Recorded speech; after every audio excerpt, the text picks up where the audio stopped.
we're continuing to make our way down the coast of death and northwestern Spain. So the conditions definitely got a little more spicy, right? Yeah, we broached. Somehow the damage seems to be forgotten when we reach sunshine and sandy beaches. I think it's a tarps off kind of day. Welcome to Sailing Jibsea. 2 years ago, we knew nothing about sailing, but took off from Canada with an urge for adventure. I'm Steph, this is Travis, and this is our home, Jibsea. We moved quickly and in a short time have made it down south and even crossed an ocean, but we still have a whole lot more of the world to see. Subscribe and join our life on the water.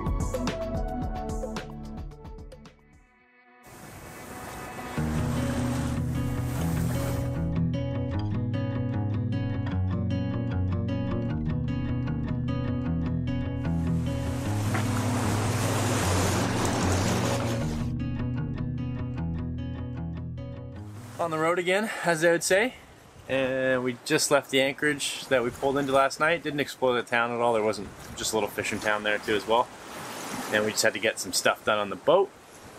And now we got about a 10-hour sail today, and we're gonna round the southwest corner, and then we're gonna head to a bay just around by Vigo, hopefully is where we can get to today. And then there's some heavy winds coming for early next week, so next few days, and then we're gonna check that area out and continue on. Oh, hey Steph. Today's a lot more comfortable than yesterday. It didn't start out that way though, because normally we figured if we're on a broad with 15 knots of wind, it would be more than sufficient. I don't know if it's because our head sail is now cut higher and it's not as oversized as our old head sail was, but we were just kind of sloshing all over the place. So we had to set up wing on wing, and it's been a lot smoother now. Yeah. It's coming out too, so.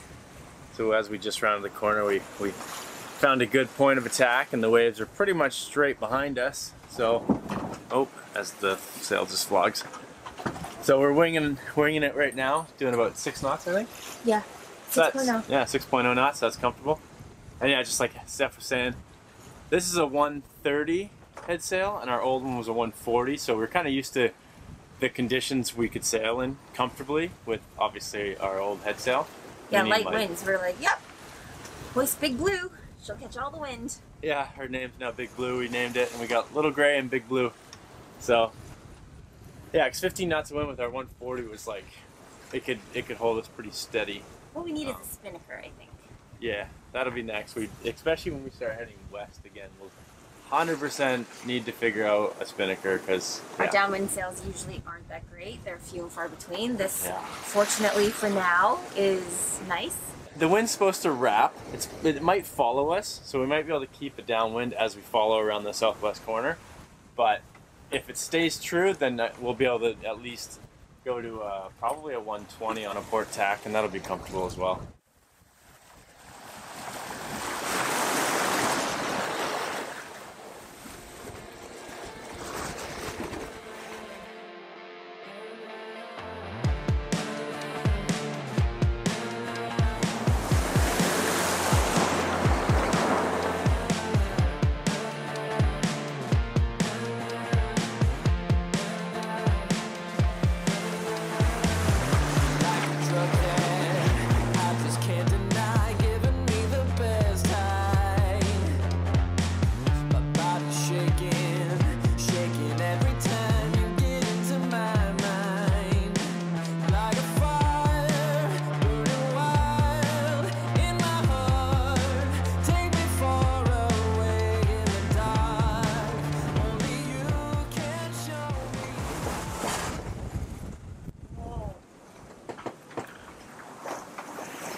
Oh, you see that one? That one's almost like in front of the sail.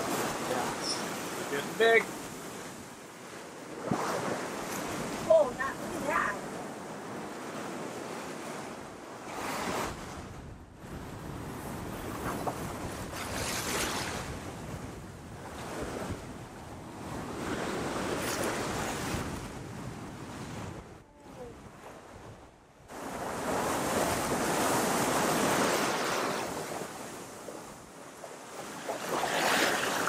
So the conditions definitely got a little more spicy, right?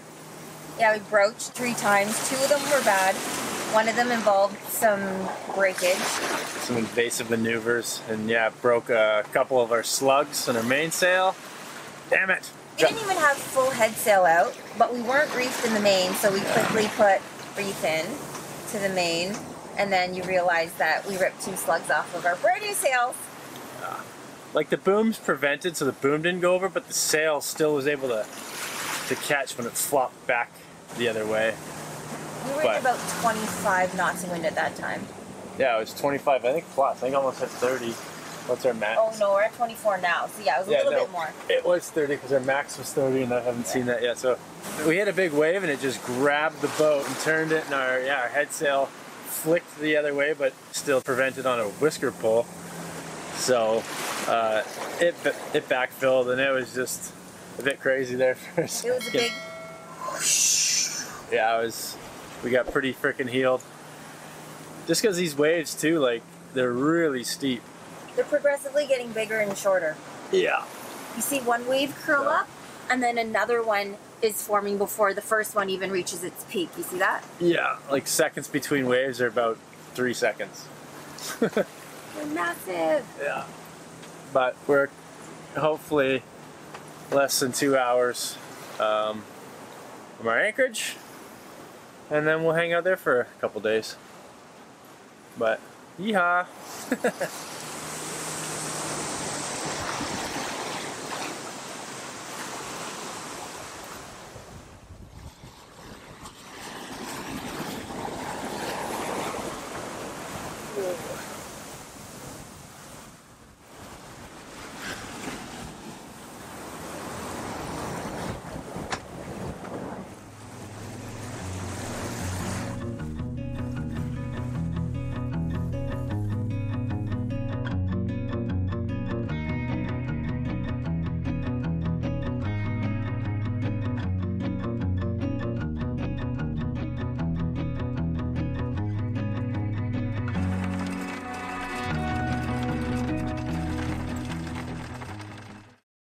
So this morning, before we go and explore land, because today is really nice out, can't wait to go stretch these legs, but I do want to get this done just to get it out of the way. But I am excited. We're going to be using our brand new Sailrite sewing machine, the LSZ Ultrafeed.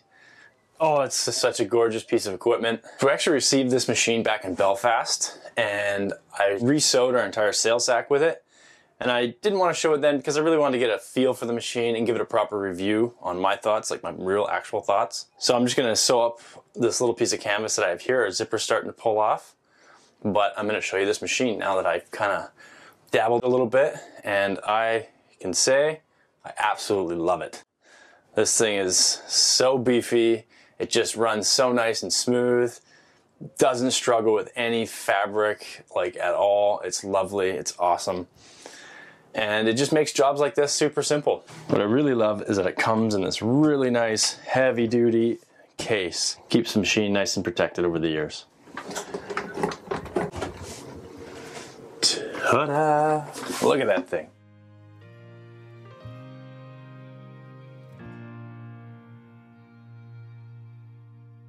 Our other machine, I would always have to jimmy rig something where I was going to put the thread, and then, you know, I would always kind of struggle, and it wouldn't stitch the proper stitch spacing.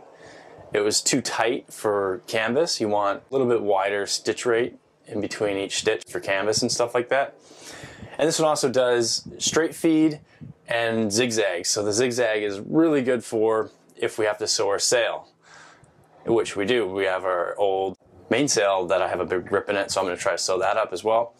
But today we're just going to sew the zipper onto our canvas. It offers a 100 to 230 volt range. Comes with a North American plug and also a European plug, depending on where you are in the world. If you're in Europe, you're at a dock, you can go into the marina and use their power so you can, you know, maybe a better space to work there.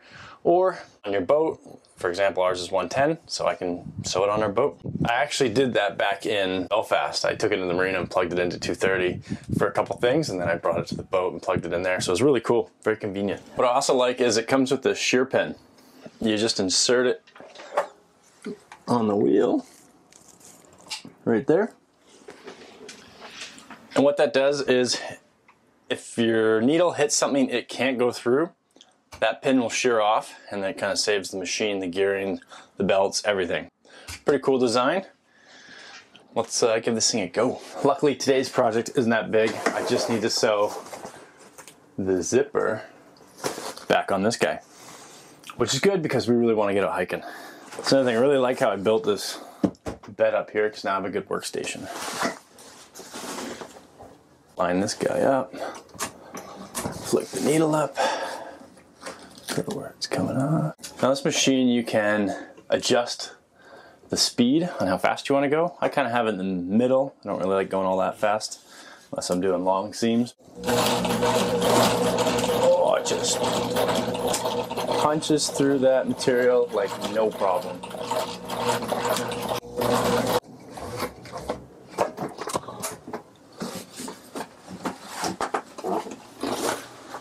That's it. Nice and quick job. Really happy on that one. And this thing makes super easy work of it. Makes it a joy to actually sew. The other machine, I was like, all right, I really want to sew, but this thing's a struggle and it pissed me off half the time anyways. But this, oh, it's so nice. Yeah, honestly, like if you ever thought about buying one of these, I wouldn't even hesitate. On a boat, for the amount of things that you could sew, cushion covers, canvas work, interior cushion stuff, pillows, dinghy chaps, gas can bags, just covers for everything, because sun just wrecks everything on a boat. So if you want to cover it up, it's just going to make it last a lot longer. Doing it with the right tool is the way to go. Speaking about projects, we do have a couple projects that I'm really excited about doing. Sailrite is helping us with our new dinghy chaps, because if you guys remember back in Grenada, the best material that we could find at the moment, we sewed our dinghy chaps, and like I said, 6 months they went to shit. You know, they came out this really nice gray color when we first bought the material, and now it's like tan. Sailrite hooked us up with this new material called Sattler fabrics. They are thick, like it feels like really good quality. So really happy to work with them on this project as well, because I really want to redo our dinghy chaps, and I got some really unique ideas to incorporate in our dinghy chaps. So hopefully you guys will take some notes on that when we get to that. But right now, because we're in Schengen, we got to keep moving, and then when we're out and have a bit more time, I'm going to get that project done. Looking forward to it. Stay tuned for those projects, and it's going to be fun. Again, thanks Sailrite. Love this machine. T-shirt, shorts. What a day. That's comfortable in t-shirt and shorts. We're gonna go check out this beach. Looks super pretty, and it looks like really nice hiking all through here. We haven't been on the boat in a couple days, so let's go stretch these legs and get into some nature. I'm so happy. It's crazy what just a bit of sun will do. It'll really change your attitude. Definitely need that vitamin D, I tell you. I gotta say, northern Spain is gorgeous. Just, you can just tell by looking at it, just the geologic features and everything is just gorgeous. And these little towns and these hillsides, it's nice and green. I think it's probably a pretty good temperature all year round because there's a lot of nice tanned people here.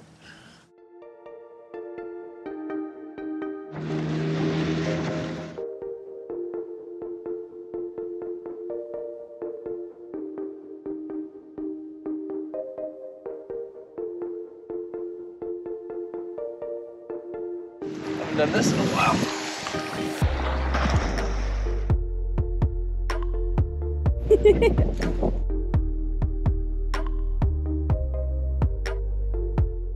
Just started this, but I think it's a tarps off kind of day.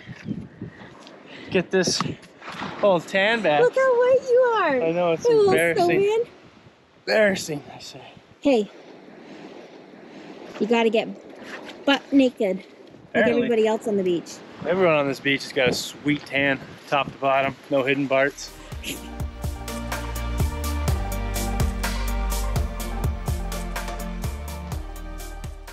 This feels so good. The air pits, like armpits, air pits.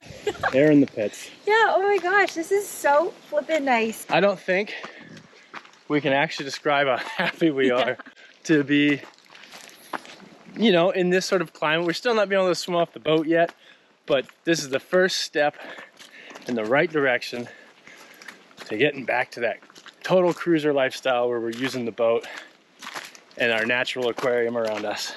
So. Well, we've also been moving pretty quickly.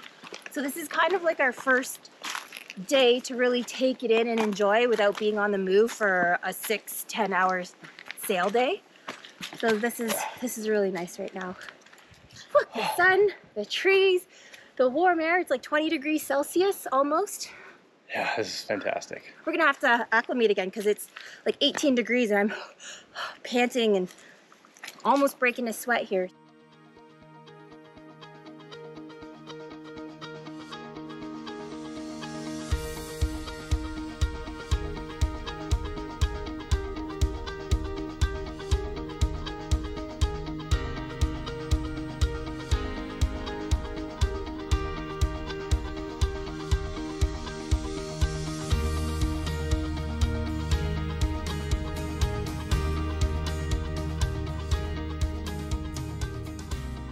Red you got?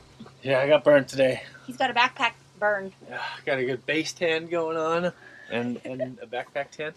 Oh man, you're a lobster. Yeah, we went out and caught some squid, so we're gonna make. We didn't catch it. We didn't catch it. We bought it. We caught it from the grocery store. Yeah. So fried it up, and we've got some dill mayo. Yeah, see how some calamari goes. Pretty excited. That's the only way Travis eats seafood, if it's fried. But Yep. I just like it on the pan, garlic and butter, and yeah.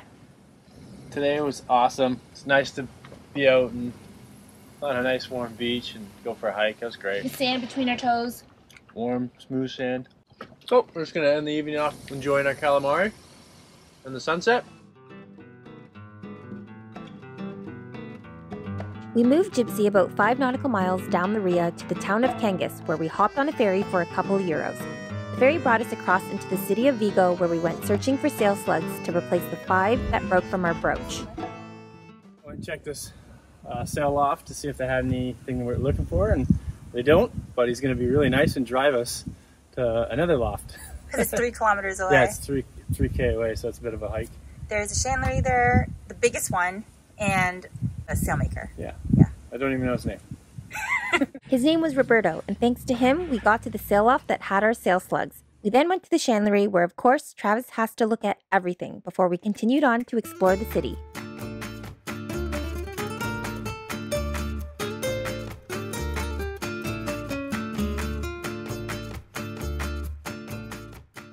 Vigo is the most populated city in Galicia with about 300,000 inhabitants. It's lively, full of culture, and made for a fun little day trip before ferrying back.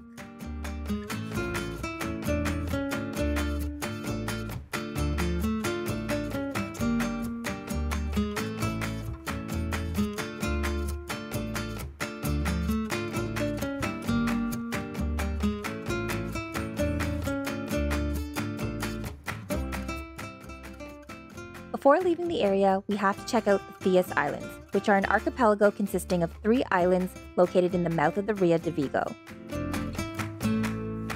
It's a holiday today, so it is very busy on a Wednesday? It's a nature reserve and popular little getaway spot. There's even what we refer to as glamping. There's a visitor center, bathroom facilities, supermarket, and restaurant on site. Restaurant and cafeteria. We are open to the general public, and what they have in the kitchen: enchiladas, salads, octopus calamari, I guess squid, empanadas, meat, fish, and much more. What's os esperamos? I don't know that one. Don't know. Like come in? Been here a week and she already knows Spanish. Look at her go. Well, I've been practicing. Yeah, that's why I leave it up to you. That's good. I think that's what it says. All right. Yeah. Well, let's go get a drink. Can you tell we're loving Europe so far? And next stop is Portugal. We're moving quickly, so make sure you hit that subscribe button and give us a thumbs up if you're liking what you're seeing so far. Thanks for watching.